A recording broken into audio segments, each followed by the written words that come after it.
त्याच्यावर बोलू नको, त्याच्यावर बोलू नको, इथं जाऊ नको, तिथं जाऊ नको, हे सगळं बोलून सुद्धा काय फरक पडला? ती व्यक्ती जायची तिथं गेली तुम्हाला न सांगता, आणि तुम्ही जो विचार करून करून स्वतःचा जीव जाताय ना, तुम्हालाच त्रास झाला. त्या व्यक्तीला झाला का? नाही ना. एक गोष्ट सांगू मित्रा, ती जर व्यक्ती खरोखर तुझ्या आहे ना, तुला हे सांगायची सुद्धा गरज लागत नाही.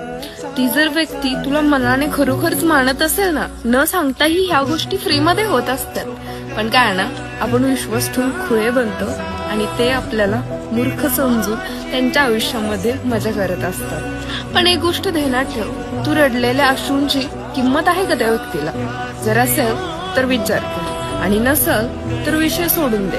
कारण एक व्यक्ती तुला एकदा रडवू शकते ना, ती तुला हजारो वेळा सुद्धा रडवेल. आणि कोणासाठी तरी आपल्यापेक्षा दुसरी कोणतरी प्रायोरिटी आहे तर कुणाचं सेकंड ऑप्शन म्हणून राहण्यात काहीच अर्थ नाहीये.